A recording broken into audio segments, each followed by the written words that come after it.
Good evening and welcome to Aware on the Air for the fourth week of the new year, 2015. Our program is presented by members and friends of AWARE, a local peace group. AWARE is an acronym for Anti-War, Anti-Racism Effort. I'm Carl Estabrook. AWARE was established 13 years ago after the 9/11 attacks by citizens of Champaign-Urbana who realized that the U.S. government would use those crimes to justify its ongoing military occupation of the Middle East. Mideast gas and oil are needed by America's economic competitors in Europe and Asia, and control of them gives the U.S. an advantage over China, Germany, and other countries, including Russia. Today, terrorism has become what communism once was for American presidents, an excuse to kill people in foreign wars that are really about the control of the world economy by the American rich, the 1%. Of course, there once were communists, as there are now terrorists, but that didn't justify our government's killing 4 million people in the Vietnam War, by far the world's greatest crime since World War II. Today, our government remains what MLK called it, Martin Luther King called it long ago, the greatest purveyor of violence in the world today. We as Americans should be concerned with how the government that supposedly represents us uses terrorism as an excuse to enhance the profits of the 1%. And it is working. 95% of income gains during the Obama administration have gone to the 1%, while wages have continued to be flat or declining for most Americans. Politics in America are no longer a matter of liberalism and conservatism, but neoliberalism, which means enhancing the profits of the 1%, and neoconservatism, which means using foreign military action to do it. With few exceptions, both major parties are neoliberal and neoconservative, and President Obama is as well. Only a few American politicians on the right and left fringes of the Republican and Democratic parties are actually opposed to the Obama administration's killing of people abroad, or even at home through our militarized police forces, who kill far more people than in other developed countries. President Obama is the fourth president in a row to bomb Iraq. He's now attacked more countries, 8, than the Bush and Cheney administration did. They could only manage to kill people in 6 countries. The Obama administration, with the help of the media, tries to direct your attention away from this ongoing killing. We try to give a better account tonight, with commentaries by Ron Zoke and Karen Aram, and a general discussion of the news of the week. And we'll begin with Ron Zoke, and I want to point out that Ron has chosen his own title tonight from his deep reading in Scripture. He's quoting the King James Version Bible with his title, Kicking Against the Pricks. So Ron, go ahead. Kick away. Kick away. I thought it was bricks, B-R-I-C-S. No. No wonder you were so... Well, you don't know the Bible as well as Ron does. That's Karen, right. Clearly. That's right. Right. No wonder you were so... Well, these are the words of Christ printed in red in his speeches Okay. to Paul, then known as Saul, when he was persecuting Christians. You're going to get a Charlie Hebdo vibe going here. Right, Careful. right. Yeah. But, Locked well, doors. yeah, I think we need to comment on that. The muddle over free speech in France. Exactly. Muslims are Exactly. rightfully pointing out that the cartoons of the Prophet Muhammad are protected by freedom of speech, and a lot of people getting excited about that. But if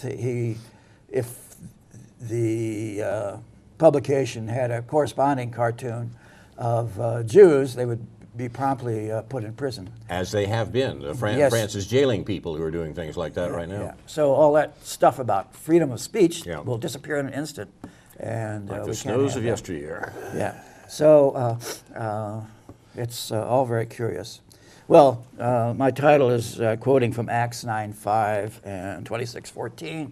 You can look it up. Again, they're printed in red in my edition of the authorized version of 1611, and make of that what you will. Israel has excluded the Swedish foreign minister, have declared him not welcome because of Sweden's support of some of the Palestinian moves to join the International Criminal Court.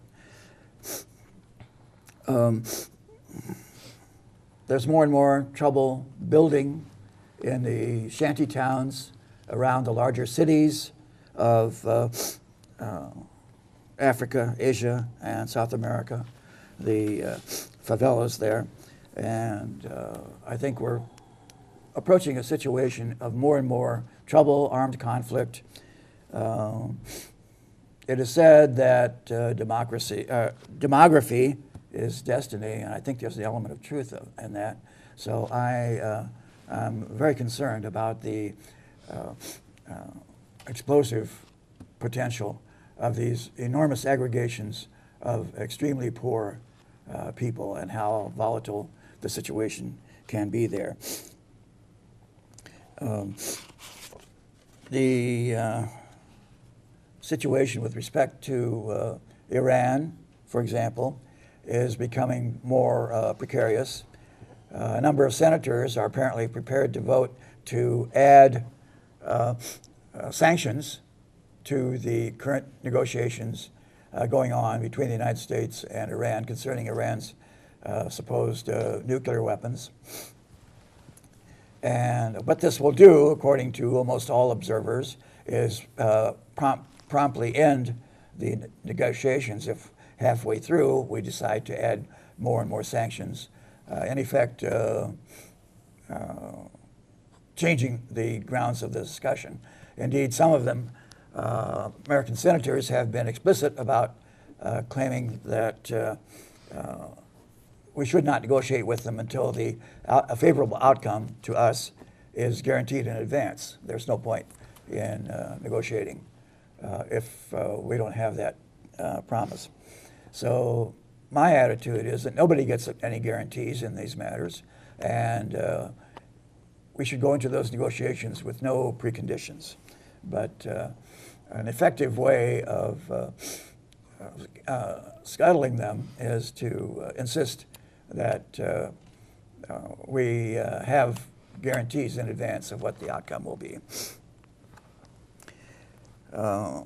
The British Prime Minister Cameron is phoning U.S. senators, asking them not to place any more sanctions on Iran because he knows, and a lot of people know, what the likely outcome of that will be, that there will be no more negotiations.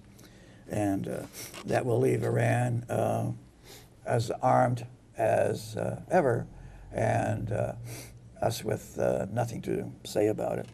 So I think there are a number of trouble spots that are concerning me and should concern anyone who is thinking about peace and racism.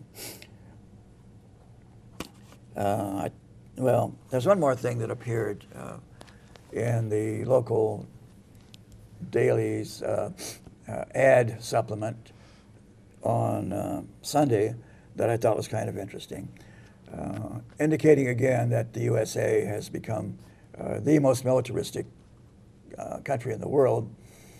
The only one close is Israel, but here's a half-page ad. The number one item you should be hoarding. Sooner or later, a crisis will hit you like a locomotive. The evidence is everywhere. Storms, wars, terrorism, the list goes on. When a disaster strikes, you have to be ready, and you need to make darn sure your family is prepared. So I decided to stop worrying and do something about it. I got in touch with my buddy and put in my order for his Food for Patriots survival food kits. So this is an appeal to people who are called survivalists or sometimes preppers. They're preparing for the great apocalyptic struggle that will come with the terrorists, or maybe just for weather-related crises, who knows. But they give you directions on who to call. Log on now to getfood103.com, and you can buy a supply of food kits for when the crisis comes. And some say that people are making apocalypse jokes as if there's no tomorrow. But again, make of that what you will. I'll stop there for now. Thank you, Ron. I think you stopped just in time. Appreciate it. As you read this thing, I'm reminded of actors, friends of mine, who said in various forgettable local shows we were involved in, who writes this stuff? You're watching We're on the Air. We'll go to Karen Aram with our pivot to Asia. Well, before we get to our pivot to Asia, I want to comment briefly on two things that Ron has mentioned. One is related to the Israel refusing the Swedish ambassador as a result of Palestine's application or appeal to the International Criminal Court against Israel. The fact that Israel is also withholding Palestinian funds, I think that is a most reprehensible situation. Where exactly those funds are meant for Palestine, and I've forgotten now where they came from. Can you clarify that for me?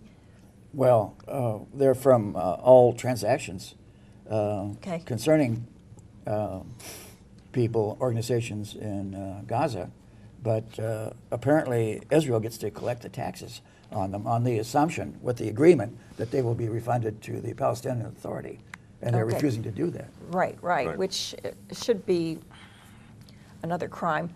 It is a crime. Yes. Okay. My next comment is on the security scare you're reading here. Or security, or what we call survival kit. I heard the same thing on the radio the other day, and I was quite taken aback because I felt that, okay, they were advertising, it was in between the music I listened to, they were advertising this, not quite the same as, okay, in case we have a storm, a snowstorm, a rainstorm, flooding, but it also is ominous enough that I was thinking, my God, they really are really warning us. It sounded very much like the kind of information we would get in Bangkok before a coup back in the 80s. Like, quick, go out and stock up on food because, we see what's happening. The military's marching into town. So I feel the same way. It's almost, it did strike me as a very sort of apocalyptic scare. It didn't say, go out and start digging a trench or a tunnel in your backyard to prepare for underground survival, but it did have a very ominous tone to it. Like the fallout shelter Yeah, the craze fallout shelter, yes. of the 1950s. Right. One of the best summer jobs I ever had in college was working for an architect who had a wonderful contract from the Pentagon to survey Washington, D.C. for fallout shelters. Oh, I spent really? the summer looking at the city, picking out good places for a fallout shelter. This was big business, and it remains big business, by the way. Well, there you go. So there. Yeah, there's a big debate about whether you should have guns in your fallout shelter and should shoot your neighbors who came to the door wanting to be admitted to your fallout shelter. I want to do that already.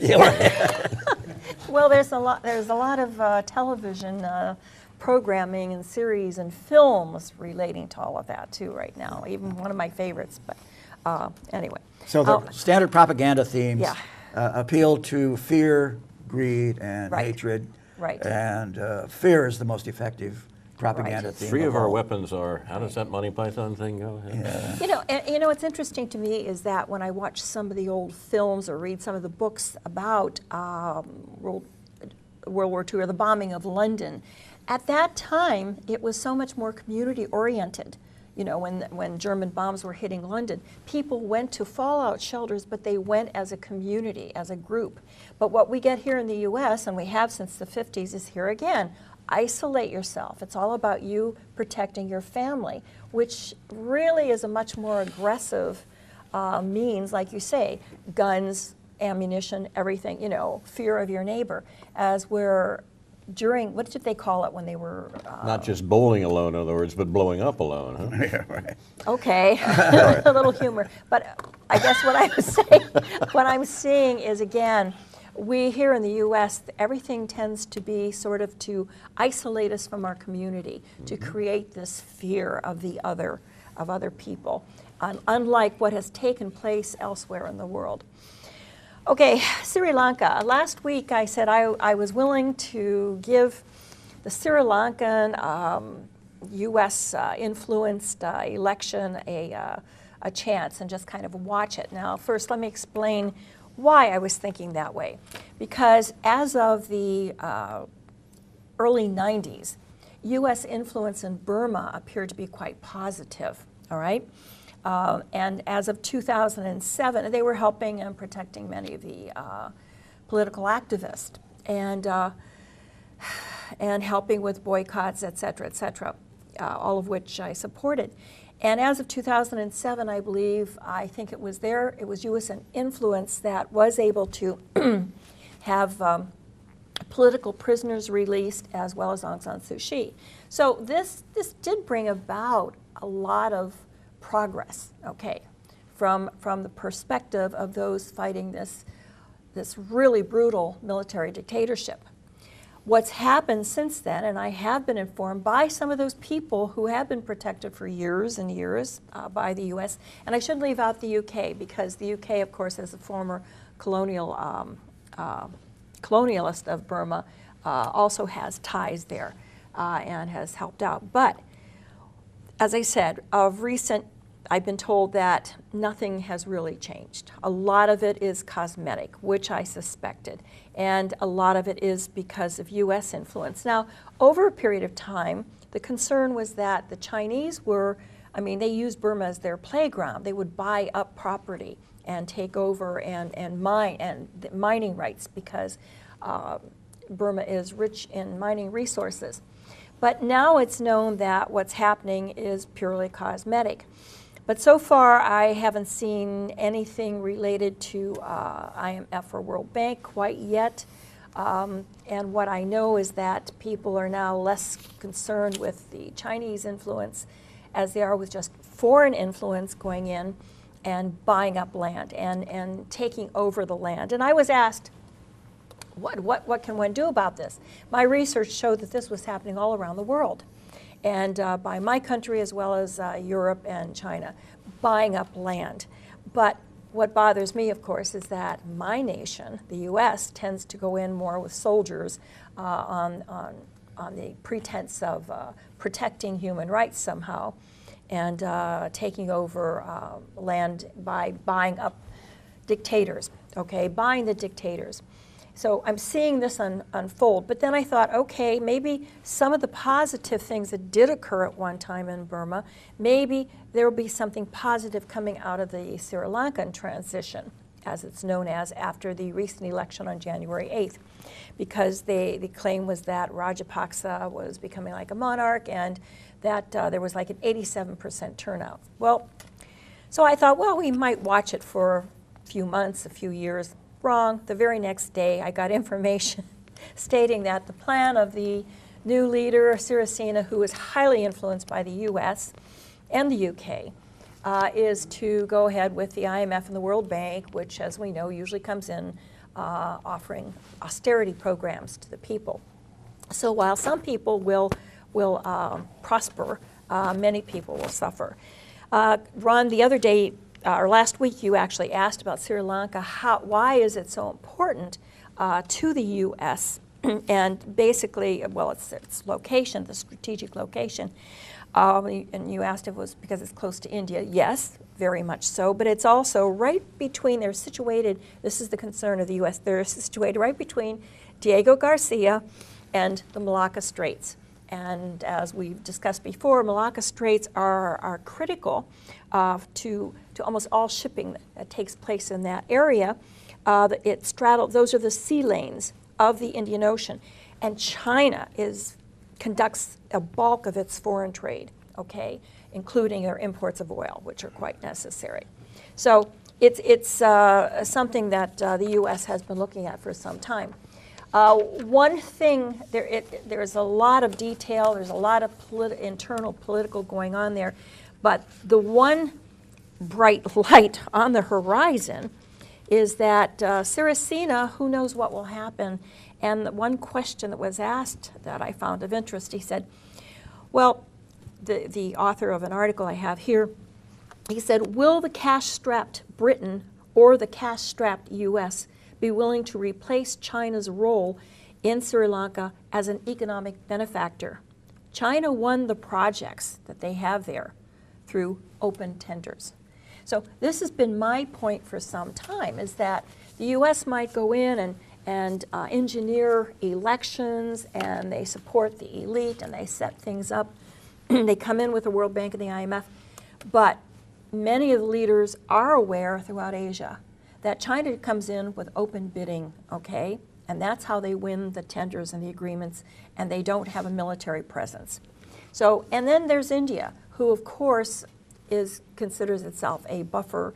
Well, the U.S. considers India a buffer against China, but also India, it has concerns about Western influence as well. So that is something to look at. But this leads me, part of what we've been talking about, to an article recently that Ron gave me that was in the the Wall Street Journal in December regarding the Thai coast, how they're wrestling now with the building boom there after the tsunami. That's in the Phuket Island area. And I had talked about how this takeover of land that is happening all around the world, we call it land grabbing. I had talked about how Naomi Klein talks about this throughout her book, Shock Doctrine, which came out in 2007. And the only really bright light that she was able to present was regarding Thailand in the Phuket area and the Sea Gypsies. The Sea Gypsies are the indigenous people who have occupied those coastlands there for centuries. Okay.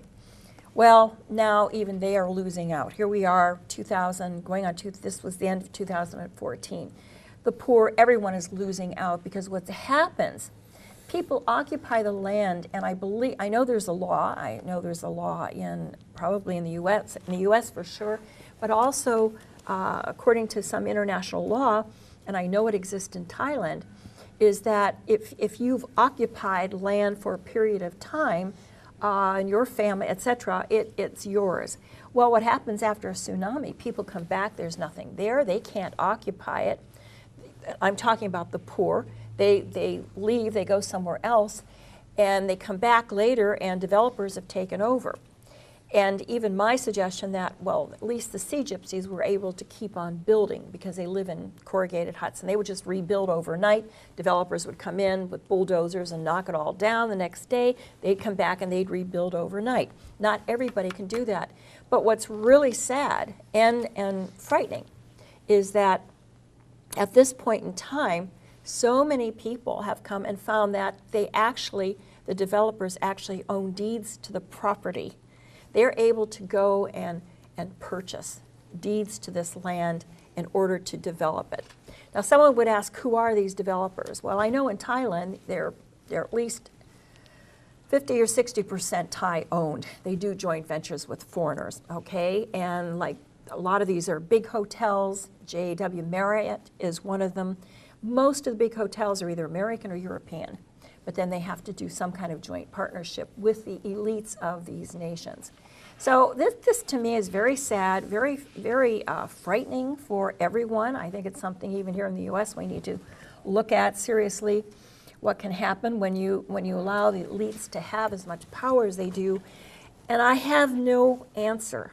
I see no real answer to just acquiring one's land back that one has owned when developers go in and take over. So I will just leave it at that. Thank you, Karen. I think it's worthwhile to note that the Obama administration's policy in relationship to Sri Lanka and indeed these other Asian countries, the phrase pivot to Asia, is in fact a direct descendant of the phrase for American politics in Asia 50 years ago. That is the domino theory. Right. If you understand these phrases as they were actually meant by the American presidents who used them, it's clear that what's been at stake all along, indeed at stake back to the Second World War and the war with Japan in the Pacific, is American economic control of Asia. That's what's at stake. During the war with Japan arose from the fact that Japan was attempting to establish a greater East Asia co-prosperity sphere. That is an economic union, an economic area in Asia, which would effectively exclude American business. Now, American wars for a century have been wars for the American business class, for the American 1%, for the American rich. A war with Japan was inevitable once the Japanese decided that Americans should be excluded from Asia, which America had been opening up since the end of the 19th century. Now, these policies don't change. Their names change a bit, but they continue over time. The domino theory of the 1960s was the theory that if America was excluded, American business was excluded from one Asian country, other Asian countries might be able to do it too, either in conjunction or in imitation of the ones that manage it. This were the dominoes falling to communism, was the way it was talked about. But what was really at stake was the long-term American concern for economic penetration and control of Asia. And parenthetically, we might point out that those people who say that America lost the Vietnam War are clearly wrong once you see this, because of course American economic control of Vietnam was established by the Vietnam War. The U.S. didn't achieve its complete war goals in Vietnam, but it did establish this point, and that's the economic control of the region. At the end of the Vietnam War, the apparently successful Vietnamese government was begging America for Nike factories, where the labor of Vietnamese, call them communists or not as you wish, the labor of Vietnamese could be exploited by American companies around the world.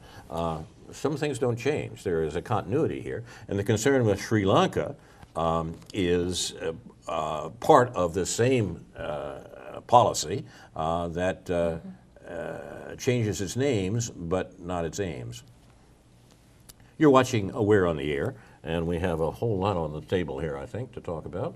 Ron, you want to go to something else? I want to bring up Diego Garcia again. Okay. There's nothing much there. It's nominally a British island, but there's nothing much there except for an American air base. A huge American. Yes. Huge It American. occupies almost the entire island, I believe. But that's where the B-29s were based that were bombing Vietnam during the Vietnam War. And it's an important strategic asset to the USA, and apparently the move is to open up more paths for American geopolitical and geomilitary operations in that area, and keep Sri Lanka available to us, and further apply not just the domino theory, but something like the Monroe Doctrine going back to the 19th century. And some Americans woke up to what was going on. In the 1930s, General Smedley Butler, the Marine general, the most decorated military man of his era, began to complain that war is a racket, because he saw what was going on and what he had been told to do in Central and South America.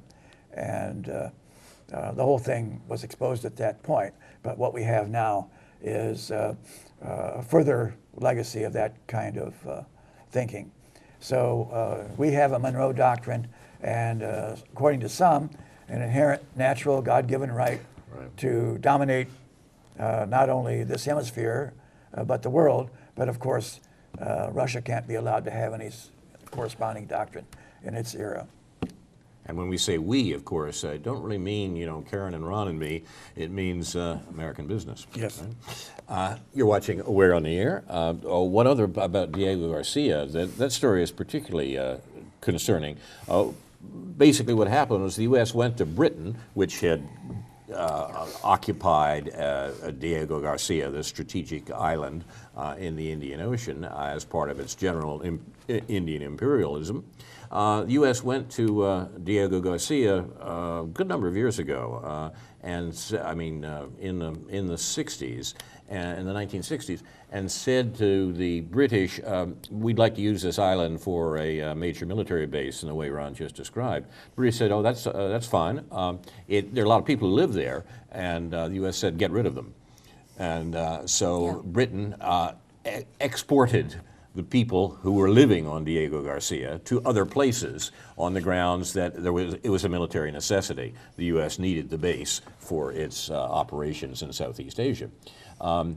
But the result was actually a political movement which took the residents of Diego Garcia into courts around the world, British courts, Indian courts, United Nations courts, and so forth, basically suing to get their land back, saying, you know, we were illegally turfed out of our homes and fields, and we'd like them back.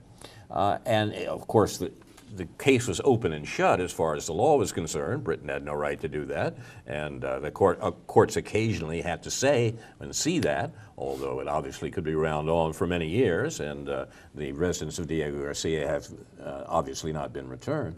But the matter was enough of an embarrassment that it raised questions both in the U.S. and the U.K. and around the world about what the U.S. was actually doing with this place. And well, the answer to that was what Ron just said. So it's a case study of American imperialism in our age. A number of other comments here. Oh, let's talk about the Iran thing for a minute, the Iran sanctions. This is an important point. There is a move in Congress to make sure that the U.S. puts new sanctions on Iran, and the move, by the way, is backed principally by our own junior senator, the stroke-addled Mark Kirk. Apparently these were his views before his stroke, so it doesn't really, can't blame it on that. But it's an interesting development here because the Obama administration announced last week that if the Congress should pass such a directive, that is to replace the sanctions, Obama would veto it. Now, what's actually going on here? I think we're seeing a faction fight, and such things do occur within the Obama administration or within the American government that reflects the factions in the Middle East and the policy that the U.S. has followed there consistently. Very roughly, the U.S. has engineered a war in the Middle East that it can take advantage of, the war between what we might call the Sunni factions and the Shia factions, the two branches of Islam. Now, they're not exactly about religion, even though many people would like you to believe that. What they are is about the alliances of the local clients of the United States in the region. On the one side are American clients, Saudi Arabia, Israel, and Egypt, lined up as a bloc with their own economic and military interests in the region. On the other side is a bloc represented by Iran and Syria, and perhaps Hezbollah and Lebanon, that represents a Shia bloc. But once again, the reasons are not, or the bases are not religious. The bases are opposition to the U.S. control of the region, particularly the U.S. control of the energy resources of the region. That, after all, is the basis of America's support for Israel since 1967, the fact that Israel was the sort of stationary aircraft carrier for the United States in the region, and the basis of which the U.S. could go on to accomplish its real aim, which is to control the energy resources of the region. And remember, it's control, not just access to those resources, that the U.S. is interested in. The U.S. wants to control those things, and for a while there, it had effective control over the energy resources of the Middle East because the American policy rested on a tripod of Israel, the enforcer, the cop on the beat, as the Nixon administration said, Saudi Arabia, the major source of energy in the region, and Iran, the second major source of energy in the region. By the way, the next on that list is Iraq, which had to do with some things that the U.S. did a decade or more ago. But the reason, for example, in those days, Iraq was, the leader of Iraq was a great friend and client of the United States, that is Saddam Hussein. Once the U.S., by, say, 1990, had that tripod in place, and had Iraq, by the way, also doing its bidding because of its patronage of Saddam Hussein, there was no difficulty. But the Iranians, who had been brought into the American orbit by a coup engineered by the CIA in 1953, decided in 1979 that they no longer wanted to play, that they'd like to run their own government, please, for their own purposes and not for the purposes of American business. This is the Iranian Revolution of 1979 that threw the Americans out. So suddenly one leg of the tripod collapsed, and the U.S. was left with Saudi Arabia and Israel, upon which it set up its firing platform, so to speak, in order to control the Middle East. One of the reasons it finally wanted to add Iraq, why the U.S. engineered a war with Iraq in the 1990s. Now, what I think is going on today is that the Obama administration, I don't think it's John Kerry, because I don't think he's smart enough to figure it out, but the American planners in the Obama administration really see the possibility of reestablishing the old tripod, of getting Iran, even under the current Iranian government, back on a clientage relationship, back in a clientage relationship with the U.S., so that U.S. control of Middle East energy resources continue. And I think both the Saudis and the Israelis see what the U.S. is doing. It's pretty transparent, and they're apoplectic. The present gyrations of oil prices are in some sense bound up with this. But, and it's a complex sense because it involves other things, including Russia, but, and Venezuela.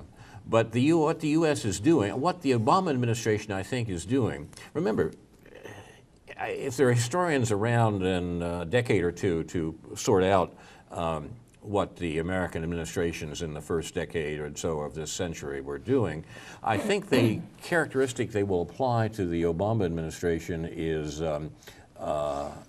prevarication. We didn't realize that the real title of Obama's book was The Mendacity of Hope, that the hope that Obama was putting out was a matter of lies, and that lying would be the way in which the Obama administration would rule over against the blunt and, one might say, stupid directness of the Bush administration. What the Obama administration is doing here is saying one thing and doing another. Faking left and driving right in the basketball metaphor that some people have applied to the Obama administration. And I think both the Israelis and the Saudis know that the U.S. is actually, the U.S. administration is actually trying to make some arrangement with Iran that would look like the arrangement it had with the Shah for all those years. They're trying to do that now, and they're doing it very gingerly. After all, Khomeini is not the Shah. And they're doing it in a way that upsets a good number of people, both in the United States and amongst the American clients. These are the folks who are pressing for the Senate conclusion of the bill to demand sanctions on Iran to prevent this Obama faking left, driving right, setting up the relationship with Iran in order to reconstitute what its real interest in the region is, that is the control of energy flows throughout the region. If they could get Iran to be at least complacent with what the U.S. has in mind, the status quo ante is to some extent reestablished. And I think that fight's going on in Washington now, just as it's going on in international diplomacy. There's no honor among thieves, and all these thieves are working for their own particular concern, but of course the greatest thief is the United States, which has stolen Mideast energy resources since the Second World War and continues to do so. I think I can make this argument. Well, I stick at think all. there's something to it. How far it's ultimately justified, I'm not sure. But well, these curious little things in the media that interest me that keep turning up. For example, the propaganda against ISIS, the Muslim state that is coming to the Middle East, apparently. And there are beheadings of various people. Beheadings go on routinely in Saudi Arabia all the time, public beheadings of various people who are considered criminals.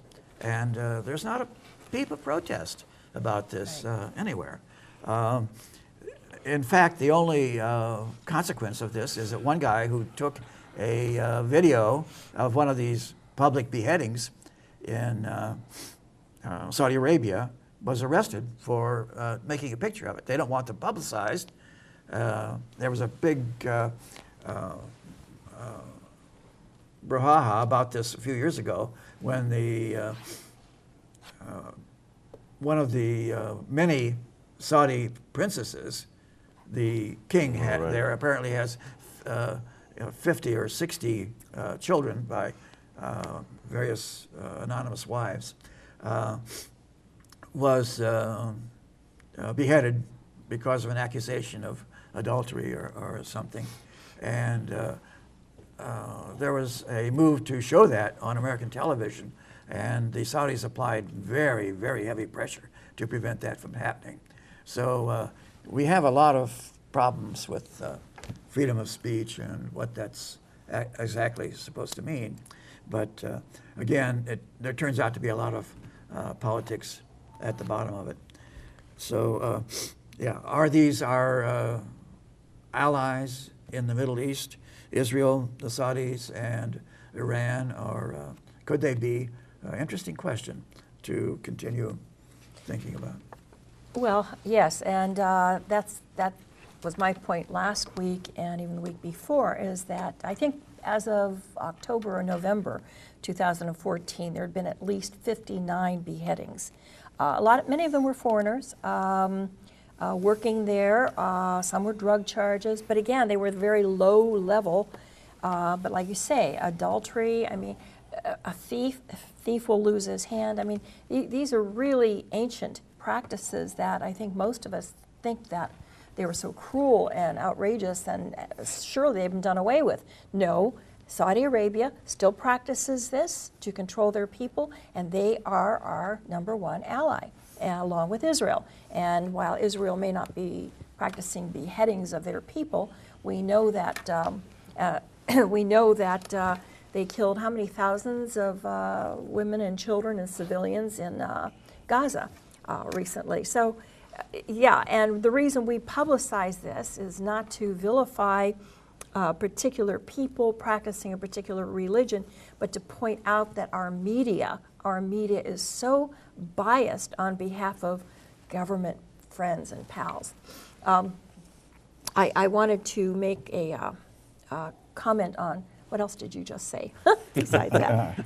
There was a comment, oh, Iran, yes. I'm just wondering if after we've had how many decades of vilifying Iran, okay, now suddenly the administration wants to be friends again with Iran. I think that's right. It's going to be a tough call, because I think come on. our Congress is sitting there thinking, wait a minute, I thought they were the evil ones, you know. No. So That's look, you can change these things. That's very quick. true. Look what That's happened in true. '79. I mean, Iran was our great ally. Yeah. The Shah was Jimmy Carter's good friend. He needs medical aid. Why bring him to this country, take care of him, and so forth. We'd given him his job after all. In fact, it was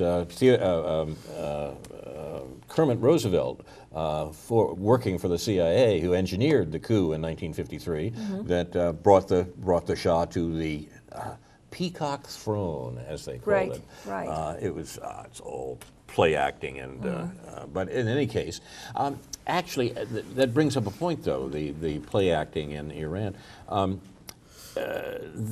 to call the Saudi beheadings ancient practices, survival from a primitive era, and so forth, I think used to fall into a something that has been called the genetic fallacy in history.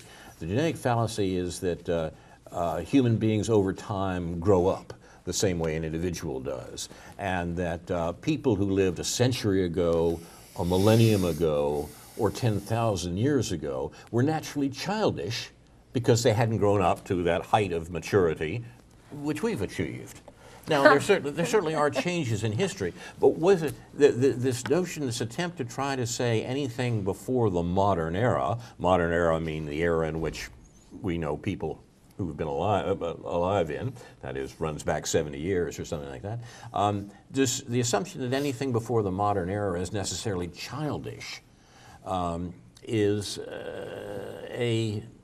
that's the sort of presupposition that Ron is often going after, but I think he'd agree that there is a genetic fallacy in our thinking in this regard. Sure. Carl Jung, the psychologist, wrote about this, but he thought it was a good idea. I mean, he thought humanity was growing up, and obviously people who lived before us were childish. I don't know that we can say that. People who lived 100 years ago were probably as smart as we are. That's disturbing. Well, Yes, yeah. yes. But, Well, I hope this goes back to the old argument of progress. Has there been any real progress? Is there moral progress? And so on. I think in It's some not the respects same there is. argument, though. No, You can no. hold that there's progress without believing that, Sure. that people who lived before us were childish. Eh? Yeah, yeah. I So- never meant to imply that people were childish for practicing that, because I mean we know that hanging and the guillotine, and we know that all of these things taken place. And today, I mean, I can't think of anything more egregious than the drone killings that we are That's a lot- responsible that's a- for, that's- where yes. we're killing people in numbers. Because we want to target one person, then we kill everybody around That's them a and call it fantastic point. collateral Absolutely damage. right. Yeah. So my point is that people are horrified by beheadings, Yes. and it's like, it's still happening, people, but it's our friends, our allies, right. and we don't publicize it here as a result. There's no question Obama's Yeah. drone killings, Yeah. the 5,000 or so people he's killed with drones, are the greatest terrorist program in the world Exactly. today, Well- against which beheadings in the caliphate can't hold a candle. Yeah. Yeah, well, Israel's getting into the act with its own drones now, and they've used helicopters and rockets to kill people in Syria, apparently more suspected militants belonging to Hezbollah. So that's been a little bit in the news recently, but no one has been talking about this. Yeah, it's peculiar. There's a good deal of disagreement on what happened there. Everyone agrees that a strike, an airstrike of some sort, killed Iranian and Hezbollah soldiers in the Golan Heights, and apparently included an Iranian general who was involved there. There's less agreement on even who did it, although Israel says they did. That's not even clear. And what the implications are and what the results will be is a very open question. It is parallel to another story that I think has been ignored and misreported in the corporate media this week, and that is the launching of war by the government in Kiev. On Sunday, this past Sunday, the government of Kiev attacked the eastern region, which has been in rebellion against the government in Kiev ever since the U.S. Provoked a coup in Kiev and set up what is essentially a U.S. puppet government in Kiev. Now, apparently they got the word, the telex came in from Washington last week, beginning Sunday, kill people in Donbass. Donbass is the eastern region of Ukraine. Now, this hasn't been reported at all, and when it has been reported, it has been so remarkably slanted into the story that the Obama administration has been putting about, and the media has been buying with no trouble at all, that Russia is invading Ukraine. Yeah. Now, Russia is not invading Ukraine and has not. None of this is true, but it is true that war is being provoked in Ukraine, and it's being provoked by the American puppet government in Kiev. And that's what people are dying from. The government in Kiev has killed at least as many people in the eastern part of Ukraine, in the Donbas region, as Israel killed in Gaza last summer. But it flies under the radar, which is probably an unfortunate example of what's anyone going else on see in Donbas. the documentary about Putin? It was on PBS last week. It was the most horrendous example of propaganda I've seen for a very long time. This is the and frontline program on PBS? Yes, yes. Really? Concerning Putin and his corruption. The word corruption must have been used 200 times in this piece. It was so slanted that it was incredible, I think, that anyone would try to present this as a serious piece of political or international relations reporting. Well, it's interesting But that it's amazing that the American government and media should be taking that particular line. Not that there isn't corruption in the Russian government. I'm sure there is. Sure. There is in some other governments right. that are perhaps even closer to us. But Yes. the fact of the matter is that American policy since the fall of the Soviet Union has been to back the most corrupt figures in the Russian political scene, notably Yeltsin. The whole Yeltsin administration was a massive exercise in peculation, and the U.S. supported it by sending off Harvard economists to readjust the Russian economy, which is basically a way of selling off the socialist economy to the people we now refer to as oligarchs. This was engineered as a direct policy by the American government with the drunk Yeltsin as sort of a figurehead for the policy, and the connivance of American academics to tell them how to do it. So when the U.S. starts getting concerned about corruption in Russia, it should look at where some of that comes from and recognize the reason that Putin is probably the most popular European leader in his own country. There's not even any comparison. I mean, who would be a comparison? Merkel? No, of course not. Hollande? Don't be silly. The most popular European leader by far is President Putin. And the reason he is popular in Russia is that most Russians know that his administration, however much it was involved with the oligarchs itself, and it certainly was, it pulled Russia out of that sort of economic dependency that was being actively engineered by the U.S. throughout the Yeltsin years. That's why Putin is popular. Russians are aware of that, and they back him for it, even though American television programs say that he's got some friends who steal stuff. Yeah, in this propaganda video, the prosperity that came to Russia along with Putin, again, we need not go into questions of causation too much, is called superficial. Yeah, but it's superficial, but it's worthwhile to contrast it with what the situation was in the 90s, when the U.S., when the Clinton administration was busily trying to turn Russia into a third world country that would supply oil at the under control, of course, of the U.S. control of world energy resources. While it was busily doing that, the economic effects on Russia were worse in those years than the Great Depression was in America. The life expectancy of Russians actually declined in that period precipitately, precisely because the economy was so bad. It was literally killing people at a much greater rate, and as I say, worse than the 1930s in America. Yeah, well, it's been noted that the public health system in the Soviet Union disappeared at that point. And they had, of course, a much better one than we have yes, now. But right. yes.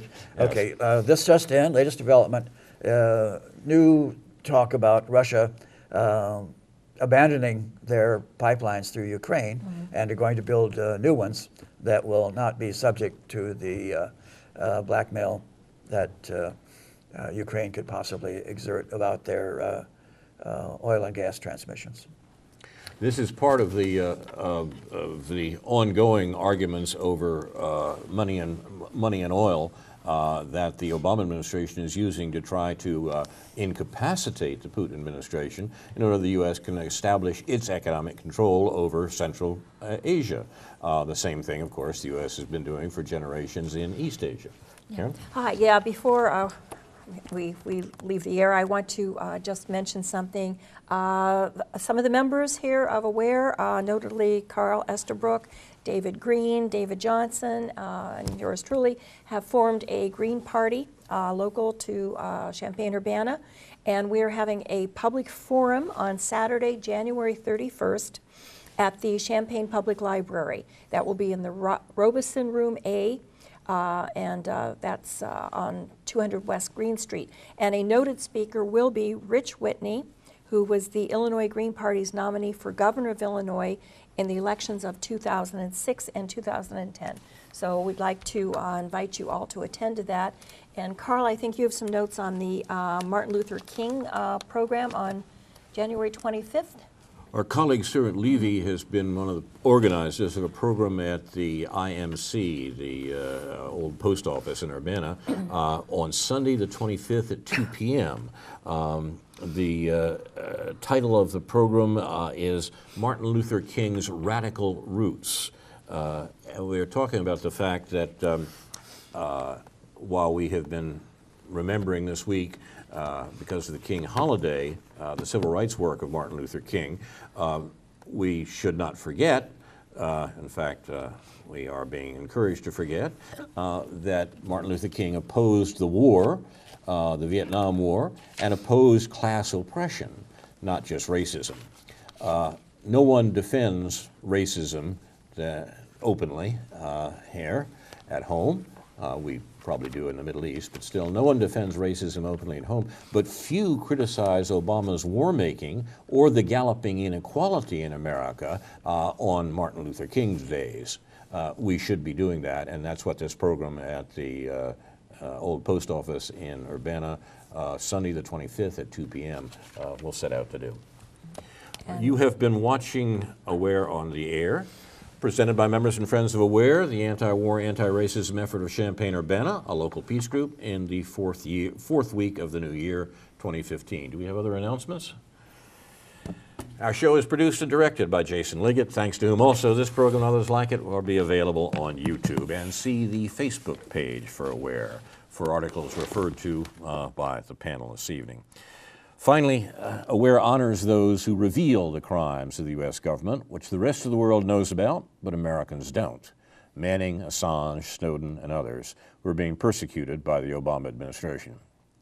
Now, this is Carl Estabrook for Ron Zote, Karen Aram, Karen Evans-Levy, Stuart Levy, David Johnson, David Green, and other members and friends of AWARE, saying in the words of the late Edward Murrow, good night and good luck.